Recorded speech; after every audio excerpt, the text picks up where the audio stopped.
Artificial intelligence engineer అవుతే ₹1,00,00,000 జీతం వస్తుందంట. దీంతో చాలా మంది విద్యార్థులు వెంటనే ఏ ఇంజనీర్ అయిపోవాలి, ఏం కోర్స్ చేసేయాలని చెప్పి చూస్తున్నారు. అసలు ఒక మెషిన్ లెర్నింగ్ ఇంజనీర్ అవ్వాలన్నా లేకపోతే ఒక ఆర్టిఫిషియల్ ఇంటెలిజెన్స్ ఇంజనీర్ అవ్వాలంటే ప్రొసీజర్ ఏంటి? 2024 సంవత్సరంలో మీరు ఒక మెషిన్ లెర్నింగ్ ఇంజనీర్ అవ్వాలంటే దానికి సంబంధించిన పూర్తి రోడ్ మ్యాప్ అయితే నేను ఈ వీడియోలో చెప్తాను. మీకు ఎటువంటి స్కిల్స్ అవసరం అవుతాయి, ఎటువంటి ప్రోగ్రామింగ్ లాంగ్వేజెస్ నేర్చుకోవాలి, అలానే ఎటువంటి ఎడిషనల్ స్కిల్స్ అవసరం అవుతాయి, దీంట్లో జాబ్ చేస్తే మీకు ఎంత జీతం వస్తుంది, అన్ని వివరాలని మీకు క్లియర్గా ఈ వీడియోలో చెప్తాను. అందువల్ల ఈ వీడియోని మీరు పూర్తిగా చూడండి. నమస్తే, నేను మీ కృష్ణ చైతన్య మండేలా, మీరు చూస్తున్నారు ఏఐ తెలుగు. మీ అందరి సపోర్ట్తో AI beginner course first batch, second batch సక్సెస్ఫుల్గా రన్ అవుతున్నాయి. AI beginner course third batch April 5వ తారీఖున స్టార్ట్ అవబోతుందండి. టైమింగ్స్ సాయంత్రం 7:30 నుండి 8:30 వరకు. ఎవరికైతే కోర్సులో జాయిన్ అవుదామనే ఇంట్రెస్ట్ ఉందో స్క్రీన్ మీద కనిపించే నెంబర్కి వాట్సాప్ చేయండి.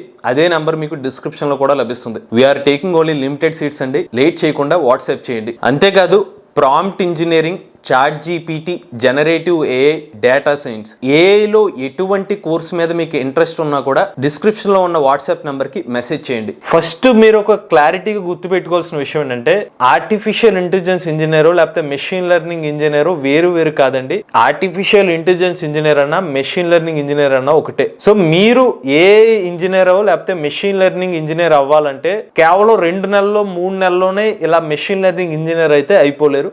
మీరైతే కొంచెం టైం అనేది స్పెండ్ చేయాలి. ఈ మెషిన్ లెర్నింగ్ ఇంజనీర్ అవ్వాలంటే మీరు ఇంటర్మీడియట్ అయిన తర్వాత బీటెక్లో ఒక కోర్స్ తీసుకోవాలి.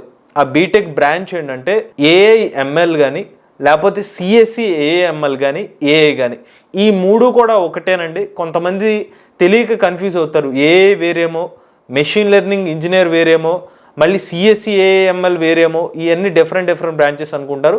ఈ 3 ఏది తీసుకున్నా మీరు మెషిన్ లెర్నింగ్ ఇంజనీర్ అవుతారు. సో ఫస్ట్ మీరు మెషిన్ లెర్నింగ్ ఇంజనీర్ అవ్వాలంటే మీ బ్రాంచ్ అనేది ఫస్ట్ మీ ఇంటర్మీడియట్ అయిపోయిన తర్వాత ఆ పర్టికులర్ బ్రాంచ్ తీసుకోవాలి. ఇదొక ఆప్షన్. లేదంటే మీరు ఆన్లైన్లో కోర్స్ అనేది చేసుకోవచ్చు. ఆన్లైన్లో చాలా కంపెనీస్ అనేవి ఈ కోర్సెస్ అనేది ఆఫర్ చేస్తున్నారు. ఈవెన్ మనం కూడా ఆన్లైన్లో ఏఐ సంబంధించిన బిగినర్ కోర్స్ అనేది ఆఫర్ చేస్తున్నాం. దానికి సంబంధించి ఎవరైనా ఇంట్రెస్ట్ ఉంటే దాని నెంబర్ అనేది మన డిస్క్రిప్షన్లో అందజేస్తాం. ఇంకొక విషయం ఏంటంటే ఇన్ కేస్ మీరు ఏఐఎంఎల్ బ్రాంచ్ తీసుకోకపోయినా తర్వాత మీకు ఏఐ మీద ఇంట్రెస్ట్ ఉన్నా కూడా దాని తర్వాత కూడా మీరు ఏఐఎంఎల్ అనేది నేర్చుకోవచ్చండి. కాకపోతే గుర్తుపెట్టుకోవాల్సింది, మీరు డైరెక్ట్గా కోర్ తీసుకున్నా వేరే పర్టికులర్ డొమైన్ నుంచి ఏకి షిఫ్ట్ అయినా కూడా ఇంట్రెస్ట్ అనేది చాలా ఇంపార్టెంట్. మీ కన్సిస్టెన్సీ అనేది చాలా ఇంపార్టెంట్. ఏదో రాత్రి పిడిదెబ్బలు వస్తే ఆర్టిఫిషియల్ ఇంటెలిజెన్స్ కోర్స్ అనేది చేసినా మీకు ఉపయోగం అనేది ఉండదు. సో ఇప్పుడు మనం మెయిన్ టాపిక్ లోకి వెళ్దాం. ఒక్కొక్క టాపిక్స్ లో ఏమేంటి ఇంపార్టెంట్ తెలుసుకుందాం. First artificial intelligence machine learning engineer అవ్వాలంటే మొదటి టాపిక్ మ్యాథమెటిక్స్. మ్యాథమెటిక్స్ అనేది చాలా ఇంపార్టెంట్ టాపిక్ మనకి ఆర్టిఫిషియల్ ఇంటెలిజెన్స్ లో. మీరు మ్యాథమెటిక్స్ లో ప్రాబబిలిటీ, స్టాటిస్టిక్స్, లీనియర్ ఆల్జీబ్రా, అలానే క్యాలిక్యులస్, ఇవి 4 మెయిన్ టాపిక్స్ అనేవి మేము మ్యాథమెటిక్స్లో నేర్చుకోవాలి. ఇందులో కూడా మీరు స్టాటిస్టిక్స్ టు ప్రాబబిలిటీ మీద ఎక్కువ ఫోకస్ అనేది పెట్టాలి. ఎందుకు మీకు స్టాటిస్టిక్స్ ముఖ్యం అంటే ఏ రిలేటెడ్ ఏదైనా ప్రోగ్రామ్స్ చేసేటప్పుడు మీరు డేటా అనాలిసిస్ చేయాల్సి వస్తుంది, అలానే డేటాని ప్రీ ప్రాసెస్ చేయాల్సి వస్తుంది. అటువంటి టైంలో మీరు ప్రాబబిలిటీ, స్టాటిస్టిక్స్ వంటి సబ్జెక్ట్స్ నాలెడ్జ్ అనేది యూజ్ చేయాల్సిన అవసరం ఉంటుంది. అందువల్లే మీరు ఈ 2 టాపిక్స్ మీద ఎక్కువ ఫోకస్ చేసుకోవాలి. ఇన్ కేస్ మీరు బీటెక్లో ఏఐఎంఎల్ బ్రాంచ్ తీసుకుంటే ఆ సబ్జెక్ట్స్ అన్నీ మీకు వస్తాయి కాబట్టి అది ఇబ్బంది లేదు. బట్ ఇన్ కేస్ మీరు కోర్స్ తీసుకుంటే కనుక ఈ మెయిన్ టాపిక్స్ మీద ప్రత్యేక శ్రద్ధ అనేది పెట్టాలి. ఇక స్టాటిస్టిక్స్లో కూడా చాలామంది లైట్ తీసుకుంటారు. స్టాటిస్టిక్స్ అంటే మీన్, మోడ్, మీడియన్ నాకు వచ్చేసిందే కదా చిన్నప్పుడు అనుకుంటారు. అది కాదండి, అలా అనుకుంటే మొదటికే మోసం వస్తుంది. ఈ స్టాటిస్టిక్స్లో కూడా కొంచెం డీప్ సబ్జెక్ట్స్ అనేవి ఉంటాయి. డిస్క్రిప్టివ్ స్టాటిస్టిక్స్ ఉంటాయండి. ఇది అసలు ముందు ఎప్పుడు కూడా మనం చూసి ఉండడం, అందుకని జాగ్రత్తగా ప్రాక్టీస్ చేసుకోవాలి. ఈ 4 టాపిక్స్ మీద ఎక్కువగా మీరు మ్యాథమెటిక్స్ లో ఫోకస్ అనేది చేసుకోండి. మ్యాథమెటిక్స్ కాన్సెప్ట్స్ మీరు నేర్చుకున్న తర్వాత మీరు ఒక ప్రోగ్రామింగ్ లాంగ్వేజ్ అయితే నేర్చుకోవాలండి. సాధారణంగా పైథాన్ మరియు ఆర్ ప్రోగ్రామింగ్ ఎక్కువగా నేర్చుకుంటారు. ఇందులో కూడా ఎక్కువగా ప్రజెంట్ ఇండస్ట్రీ పైథాన్ ప్రోగ్రామింగ్ ని యూజ్ చేస్తున్నారు కాబట్టి సో మేము కూడా మీకు పైథాన్ ప్రోగ్రామింగ్ లాంగ్వేజ్ నేర్చుకోమని అయితే రికమెండ్ చేస్తాం. సో ఈ పైథాన్ ప్రోగ్రామింగ్ లాంగ్వేజ్లో కూడా మీరు బేసిక్ కాన్సెప్ట్స్ కూడా నేర్చుకోవాలి, అలానే అడ్వాన్స్డ్ కాన్సెప్ట్స్ కూడా నేర్చుకోవాలండి. బేసిక్ కాన్సెప్ట్స్లో మీకు input output statements, variables, data types, operators, keywords, variables, conditional statements, loop statements, jumping statements, functions, list, tuple, dictionary, strings, naming convention, ఇవన్నీ బేసిక్ కాన్సెప్ట్స్లో నేర్చుకుంటారు. ఆ తర్వాత అడ్వాన్స్డ్ కాన్సెప్ట్స్లో OOPs, file handling, exception handling, generators, closures, modules, packages, map, reduce, filter, lambda function, decorators, iterators, collections, magic methods, built in functions, ఇవన్నీ కూడా మీరు advanced కాన్సెప్ట్స్లో నేర్చుకుంటారు. మీరు నేర్చుకున్న పైథాన్ ఏదైతే మీరు లైబ్రరీస్ని ప్రాక్టికల్గా ఇంప్లిమెంట్ చేయాలంటే, ప్రోగ్రామింగ్ చేయాలంటే ప్రాక్టీస్ అనేది కంపల్సరీగా చేయాలి. ఎక్కువ మొత్తంలో ప్రోగ్రామ్స్ని ప్రాక్టీస్ చేసి లాజిక్ అనేది బిల్డ్ చేయాలండి. ఈ ప్రోగ్రామ్స్ని మీరు ప్రాక్టీస్ చేయడానికి కొన్ని ప్లాట్ఫామ్స్ కూడా ఉన్నాయి. లెట్ కోడ్, హ్యాక్ అటువంటి మీకు ప్లాట్ఫామ్స్ అయితే లభిస్తాయి. ఇక దాని తర్వాత మీరు తెలుసుకోవాల్సింది ఏంటంటే పైథాన్ లైబ్రరీస్. ఈ పైథాన్ లైబ్రరీస్ మీద కూడా మీరు ఫోకస్ చేయాలి. మీరు ఫోకస్ చేయాల్సిన కొన్ని libraries math, random, OS, datetime, NumPy, pandas, Matplotlib, Seaborn, ఇవన్నీ కూడా మన లైబ్రరీస్ అనేవి నేర్చుకోవాలండి. మనం ఎప్పుడైతే మెషిన్ లెర్నింగ్ అల్గారిథమ్స్ ని యూజ్ చేస్తున్నప్పుడు రా డేటాని డైరెక్ట్ గా యూజ్ చేయలేము. ఫస్ట్ దాన్ని క్లీన్ చేయాలి. అలా క్లీన్ చేయాల్సి వచ్చినప్పుడు నంపై, pandas libraries, data pre processing, అలానే క్లీనింగ్ కోసం ఈ మ్యాట్ప్లాట్లిబ్ అయితే మనం యూజ్ చేస్తాం. సీబార్న్ యూజ్ చేసి డేటా విజువలైజేషన్ చేస్తాం. ఈ డేటా ప్రీ ప్రాసెసింగ్, విజువలైజేషన్ అనేవి మెషిన్ లెర్నింగ్ ప్రాజెక్ట్ లైఫ్ సైకిల్లో ఫస్ట్ 2 స్టెప్స్ కాబట్టి మనం పక్కాగా నేర్చుకోవాలి. నెక్స్ట్ మీరు నేర్చుకోవాల్సింది machine learning. Machine learning engineering కావాల్సింది మెషిన్ లెర్నింగ్ కాబట్టి చాలా ఇంపార్టెంట్ టాపిక్ ఇది. మనం ముందు చెప్పుకున్న నంపై, పాండాస్, మ్యాట్ప్లాట్లిబ్, సీబార్న్ లైబ్రరీస్ని యూజ్ చేసి డేటా ప్రీ ప్రాసెసింగ్ అలానే విజువలైజేషన్ చేసిన తర్వాత ఆ డేటా డిఫరెంట్ అల్గారిథమ్స్ తో ట్రైన్ చేసి తర్వాత ప్రిడిక్ట్ చేస్తాం. సో దానికోసం మనం చాలా రకాల అల్గారిథమ్స్ అనేవి ఉన్నాయి. ఇక్కడ మనకి classification, regression, clustering, decision making, దానికి రిలేటెడ్ అల్గారిథమ్స్ ఇవన్నీ.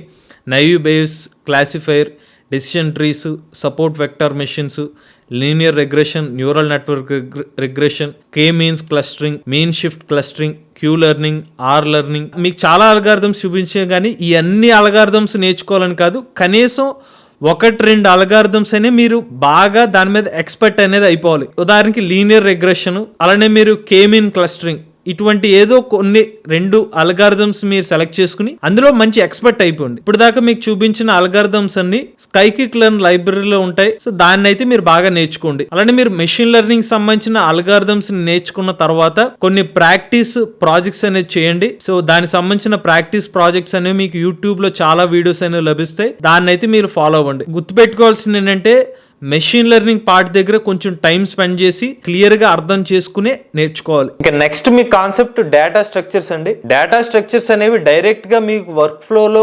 ఉపయోగపడనప్పటికీ ఎవరైతే ఉద్యోగాలకి వెళ్ళేటప్పుడు, జాబ్స్ కి వెళ్ళినప్పుడు కంపెనీస్ అనేవి డేటా స్ట్రక్చర్స్ రిలేటెడ్ క్వశ్చన్స్ కూడా అడుగుతారు. అందువల్ల మీరు డేటా స్ట్రక్చర్స్ లోని కొన్ని కాన్సెప్ట్స్ అనేవి నేర్చుకోవాలి. ఇందులో మనం time complexity, space complexity, stack, queue, different types of linked lists, graphs, trees, searching and sorting techniques, greedy approach techniques మీద ఫోకస్ చేయాలి. మరొకసారి చెప్పేది ఏంటంటే ఇది జస్ట్ ఏదో నేర్చుకోవడం కాదు, దీన్ని మనం ప్రాక్టీస్ చేస్తేనే మనకి బాగా అర్థం అవుతుంది. నెక్స్ట్ మీరు నేర్చుకోవాల్సింది ఒక డేటాబేస్. ఇప్పుడు అనగానే మనకి హ్యూజ్ అమౌంట్ ఆఫ్ డేటా మీద వర్క్ చేస్తాం. మరి అటువంటి హ్యూజ్ అమౌంట్ ఆఫ్ డేటాని స్టోర్ చేయాలన్నా లేకపోతే దాన్ని ఆపరేట్ చేయాలన్నా కూడా మనకి ఒక డేటాబేస్ అవసరం కదండి. దానికోసం మనం ఒక పర్టికులర్ డేటాబేస్ సంబంధించిన నాలెడ్జ్ అనేది నేర్చుకోవాలి. ఉదాహరణకి స్ట్రక్చర్డ్ డేటా ఉందనుకోండి, స్ట్రక్చర్డ్ డేటా కోసం అయితే మనం MySQL అయితే యూజ్ చేస్తాం. ఈ డేటాబేస్ ద్వారా స్ట్రక్చర్డ్ డేటాని ఆర్గనైజ్ చేయడం కోసం ఉపయోగిస్తాం. అలానే ఒకవేళ నాన్ స్ట్రక్చర్డ్ డేటాని మనం యూజ్ చేస్తే కనుక,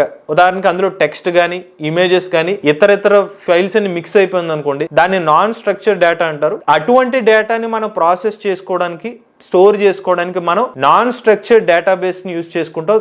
దానికి ఎగ్జాంపులే మ్యాంగో డేటాబేస్ ని యూజ్ చేస్తాం. అలానే మనం న్యాచురల్ లాంగ్వేజ్ ప్రాసెసింగ్ అప్లికేషన్స్ లో మన టెక్స్ట్ ని వెక్టార్స్ గా మారుస్తాం. ఆ వచ్చిన వెక్టార్స్ ని స్టోర్ చేసుకోవాలి కదండి. దానికోసం మనం కెసెండ్రా డేటాబేస్ ని అయితే యూజ్ చేస్తాం. సో ఓవరాల్ గా మనం 3 రకాల డేటాబేసెస్ మీద నాలెడ్జ్ ఉండాలి. MySQL, Mongo database, Cassandra database.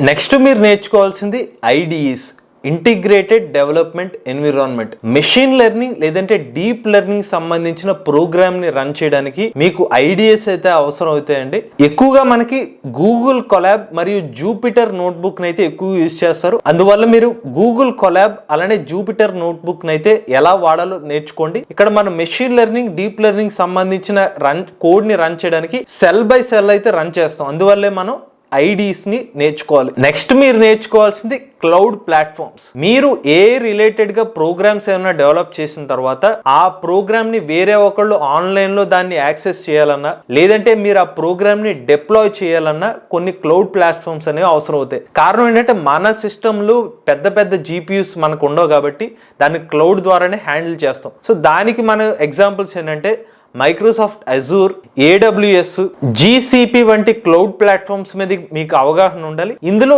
ఏదో ఒక క్లౌడ్ అయితే మీరు బాగా నేర్చుకోండి. AWS అవ్వండి లేదంటే అజూర్ వంటి ఏదో ఒక క్లౌడ్ ప్లాట్ఫామ్ లో ఒకటైనా బాగా నేర్చుకోండి. నెక్స్ట్ మీరు నేర్చుకోవాల్సింది డీప్ లెర్నింగ్. మెషిన్ లెర్నింగ్ ఏదైతే ఉందో దీంట్లో మనం కొంత అమౌంట్ ఆఫ్ డేటా వరకు మనం హ్యాండిల్ చేయొచ్చు. కానీ హ్యూజ్ అమౌంట్ ఆఫ్ డేటా పెరిగిపోతుంది అనుకోండి, మిలియన్స్ ఆఫ్ ఇమేజెస్, ఎక్కువ అమౌంట్ ఆఫ్ వీడియోస్ ని మనం ప్రాసెస్ చేయాలనుకోండి, దానికి మనకు డీప్ లెర్నింగ్ అవసరం అవుతుంది. డీప్ లెర్నింగ్ లో మనం న్యూరల్ నెట్వర్క్స్ ని ఉపయోగిస్తాం. డీప్ లెర్నింగ్ ని బాగా నేర్చుకోవాలంటే loss functions, optimisers, activation functions, artificial neural networks ANN, convolutionary neural networks CNN, recurrent neural networks RNN, LSTM, generative adversarial networks GANs, అలానే వాన్స్ వంటి న్యూరల్ నెట్వర్క్స్ మనం నేర్చుకోవాలి. ఈ డీప్ న్యూరల్ నెట్వర్క్స్ ని క్రియేట్ చేయడానికి టెన్సర్ఫ్లో, కెరాస్, పైటార్చ్ లైబ్రరీస్ ని use చేస్తాం. ఆ తర్వాత మనం డీప్ లెర్నింగ్ సంబంధించిన కొన్ని ప్రాజెక్ట్స్ కూడా చేయాలి. ఇక్కడ వరకు మీరు వస్తే కనుక దాని నెక్స్ట్ స్టెప్స్ ఏంటో మీకు బాగానే అర్థమైపోతుంది. నెక్స్ట్ మీరు నేర్చుకోవాల్సింది NLP, న్యాచురల్ లాంగ్వేజ్ ప్రాసెసింగ్. ఈ న్యాచురల్ లాంగ్వేజ్ ప్రాసెసింగ్ లో మనం RNN మరియు LSTM వంటి న్యూరల్ నెట్వర్క్స్ ని యూజ్ చేసి టెక్స్ట్ రిలేటెడ్ టాస్క్ అయితే చేస్తాం. ఇక్కడ మనం కొన్ని లైబ్రరీస్ అనేవి నేర్చుకోవాలండి. టెక్స్ట్ డేటాని ప్రీ ప్రాసెసింగ్ చేయడానికి tokenization, lemmatization, stemming, word embeddings నేర్చుకోవాలి. వీటికి NLTK లైబ్రరీని యూజ్ చేస్తాం. నెక్స్ట్ మీరు నేర్చుకోవాల్సింది data visualization tool. Artificial intelligence అనగానే హ్యూజ్ అమౌంట్ ఆఫ్ డేటా మీద మనం వర్క్ చేస్తాం. ఆ డేటా అంతా మనం చూసుకునేటప్పుడు చాలా క్లమ్జీగా తయారవుతుంది. మన డేటాని చాలా క్లియర్ గా పెట్టుకుంటే అవతల వ్యక్తికి ప్రాజెక్ట్ చేసేటప్పుడు చాలా క్లియర్ గా అర్థమవుతుంది. అందువల్లే మనం డేటా విజువలైజేషన్ టూల్స్ అనేవి నేర్చుకోవాలి. డేటా విజువలైజేషన్ టూల్స్ లో రెండు పాపులర్ టూల్స్ అయితే ఉన్నాయండి, టాబ్లూ మరియు పవర్ BI. ఈ రెండిట్లో ఏదో ఒక విజువలైజేషన్ టూల్ ని మీరు నేర్చుకోండి. నెక్స్ట్ మీరు నేర్చుకోవాల్సింది LLM ఫ్రేమ్వర్క్స్ అండి. ఇది ఒక బోనస్ స్టెప్. ఈ మధ్య కాలంలో జనరేటివ్ ఆర్టిఫిషియల్ ఇంటెలిజెన్స్ బాగా పాపులారిటీ సంపాదించుకుంది కాబట్టి ఈ జనరేటివ్ AI ఎలా వర్క్ అవుతుందో దానికి సంబంధించిన LLM ఫ్రేమ్వర్క్స్ ని మీరు నేర్చుకుంటే గనక మీకు ఇంకొక యాడెడ్ అడ్వాంటేజ్ గా మారుతుంది. లాంగ్చిన్, చైన్లిట్, అమెజాన్ బెడ్రాక్ వంటి టెక్నాలజీస్ ని నేర్చుకోవడం ద్వారా మీకు ఇంకొక అడ్వాంటేజ్ అయితే ఉందండి. ఇవి మీరు మెషిన్ లెర్నింగ్ ఇంజనీర్ అవ్వాలంటే కావాల్సిన స్కిల్స్. ఇప్పుడు మనం మీ స్కిల్స్ అన్నిటిని ఉపయోగించి జాబ్ కి ఎలా అప్లై చేసుకోవాలనేది ఇప్పుడు తెలుసుకుందాం. ఫస్ట్ అయితే మీరు ఏం చేయాలంటే ఒక ప్రాజెక్ట్ వర్క్ అనేది చేయాలి. ఈ ప్రాజెక్ట్ వర్క్ ఎంత యూనిక్ గా ఉంటే అంత మీకు అడ్వాంటేజ్ అయితే ఉంటుంది. ఈ ప్రాజెక్ట్ వర్కే మీ రెజ్యూమ్ కి వెయిటేజ్ ని యాడ్ చేస్తుంది. మీ ప్రాజెక్ట్ వర్క్ చేసేసిన తర్వాత మీ రెజ్యూమ్ ని మీకు ఆన్లైన్ లో కొన్ని ప్లాట్ఫామ్స్ ఉన్నాయి, లింక్డ్ఇన్ గానీ, నౌకరీ గానీ, ఇండీడ్ వంటి జాబ్ పోర్టల్స్ లో మీరైతే జాబ్ కి అప్లై చేసుకోవచ్చు. లేదంటే కొన్ని స్టార్ట్అప్ కంపెనీస్, ఈవెన్ కొన్ని పెద్ద కంపెనీస్ కి డైరెక్ట్ గా మెయిల్ ఐడి ఉంటుంది. ఆ మెయిల్ ఐడి కూడా మీరు మీ రెజ్యూమ్ అనేది పంపించవచ్చు. దీనికి అడిషనల్ గా గమనించాల్సింది మీకు కాస్త కమ్యూనికేషన్ స్కిల్స్ ఉంటే గనక అది మరింత మీకు అడ్వాంటేజ్ అనేది. ఎందుకంటే మీరు NLP నేర్చుకునేటప్పుడు ఎక్కువగా లాంగ్వేజ్ మీద ఎక్కువగా ఇంపార్టెన్స్ అనేది ఉంటుంది. మరొక ముఖ్యమైన విషయం ఏంటంటే ప్రోగ్రామింగ్ లో మీ లాజిక్ స్కిల్స్ అనేది ఇంప్రూవ్ చేసుకోండి. అలానే టెక్నాలజీస్ ఏదైతే ఉన్నాయో, ఏ సంబంధించిన కొత్త అప్డేట్స్ వస్తున్నాయో వాటిని ఫాలో అవ్వండి. మన ఏ తెలుగు ఛానల్ని ఫాలో అవ్వండి. చివరిగా ఏ లేదా మెషిన్ లెర్నింగ్ ఇంజనీర్ సంబంధించిన జీతం ఎలా ఉందో తెలుసుకుందాం అండి. ప్రస్తుతం భారతదేశంలో మెషిన్ లెర్నింగ్ ఇంజనీర్ కి జీతం యావరేజ్ గా 8 లక్షల రూపాయల నుండి 15 లక్షల రూపాయల వరకు ప్యాకేజ్ అనేది వస్తుంది. ఇది స్టార్ట్అప్ కంపెనీ నుండి పెద్ద కంపెనీ వరకు డిఫరెన్స్ అనేది మనకి ఈ ప్యాకేజ్ లో తేడా అనేది గమనించవచ్చు. అమెరికా వంటి దేశాల్లో అయితే మెషిన్ లెర్నింగ్ ఇంజనీర్ కి 1 కోటి రూపాయల వరకు జీతం అనేది లభిస్తుంది. ఈవెన్ మన భారతదేశం నుండి కూడా మీరు గూగుల్, మైక్రోసాఫ్ట్ లేదంటే మెటా వంటి సంస్థల్లో మీకు ఉద్యోగాలు వస్తే గనక మీ ఎక్స్పీరియన్స్ తో 1 కోటి రూపాయల వరకు జీతం కూడా సంపాదించవచ్చు. ఇది ఓవరాల్ గా మెషిన్ లెర్నింగ్ సంబంధించిన కంప్లీట్ రోడ్ మ్యాప్ అండి. ఈ వీడియో కనుక మీకు నచ్చినట్లయితే ఏ తెలుగు ఛానల్ సబ్స్క్రైబ్ చేసుకోండి.